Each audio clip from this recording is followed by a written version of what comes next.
আসসালামু আলাইকুম। আশা করি আপনারা সবাই ভালো আছেন। আজ সোমবার, ইংরেজি ৭ অক্টোবর ২০২৪ খ্রিস্টাব্দ, বাংলা ২২শে আশ্বিন ১৪৩১ বঙ্গাব্দ, আরবি ৩ রবিউস সানি ১৪৪৬ হিজরি এবং ঋতু শরৎকাল। লেটেস্ট ও সঠিক আবহাওয়ার খবর পেতে চাইলে চ্যানেলটি সাবস্ক্রাইব করে পাশের বেল আইকনটি বাজিয়ে দিন এবং কমেন্ট করে জানিয়ে দিন আপনারা কোন জেলা থেকে ভিডিওটি দেখছেন।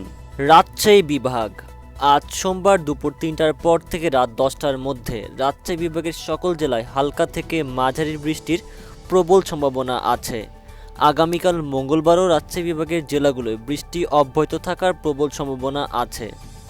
ময়মনসিংহ বিভাগ, আজ সোমবার দুপুর ৩টার পর থেকে রাত ৮টার মধ্যে ময়মনসিংহ বিভাগের ময়মনসিংহ, জামালপুর ও শেরপুর জেলায় হালকা থেকে মাঝারি বৃষ্টির প্রবল সম্ভাবনা আছে। রংপুর বিভাগ, আজ সোমবার বিকেল ৪টার পর থেকে রাত ১২টার মধ্যে রংপুর বিভাগের জেলাগুলোয় হালকা থেকে মাঝারি বৃষ্টির প্রবল সম্ভাবনা আছে।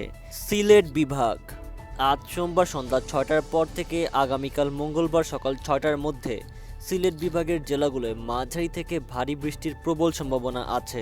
ঢাকা বিভাগ, আজ দুপুর ২:৩০টার পর থেকে বিকেল ৫টার মধ্যে ঢাকা শহর সহ এর চারপাশের জেলাগুলোয় বজ্রপাত সহ হালকা থেকে মাঝারি বৃষ্টির সম্ভাবনা আছে।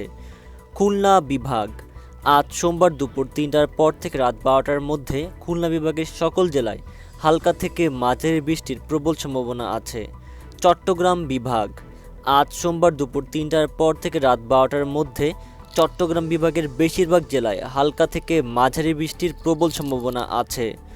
বরিশাল বিভাগ, আজ রবিবার দুপুর ৩টার পর থেকে রাত ৮টার মধ্যে বরিশাল বিভাগের বরগুনা, ঝালকাঠি ও বরিশাল জেলায় বজ্রপাত সহ হালকা থেকে মাঝারি বৃষ্টির প্রবল সম্ভাবনা আছে।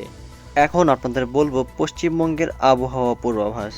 পশ্চিমবঙ্গ রাজ্য, আজ দুপুর ৩টার পর থেকে রাত ১২টার মধ্যে পশ্চিমবঙ্গের দক্ষিণ অঞ্চলের ২৪ পরগনা, মেদিনীপুর, কলকাতা, হাওড়া ও হুগলি জেলায় বজ্রপাত সহ মাঝারি থেকে ভারী বৃষ্টির প্রবল সম্ভাবনা আছে। ত্রিপুরা রাজ্য, আজ সোমবার দুপুর ৩টার পর থেকে রাত ১২টার মধ্যে ত্রিপুরা রাজ্যের বেশিরভাগ জেলায় হালকা থেকে মাঝারি বৃষ্টির প্রবল সম্ভাবনা আছে। আসাম রাজ্য, আজ দুপুর ৩টার পর থেকে রাত ৮টার মধ্যে আসাম রাজ্যের পূর্ব দিকের ৩টি জেলা করিমগঞ্জ, হাইলাকান্দি ও কাছাড় জেলায় হালকা থেকে মাঝারি বৃষ্টির সম্ভাবনা আছে। পরবর্তী আপডেটগুলো পেতে চ্যানেলটি সাবস্ক্রাইব করে পাশে থাকবেন। আল্লাহ হাফেজ।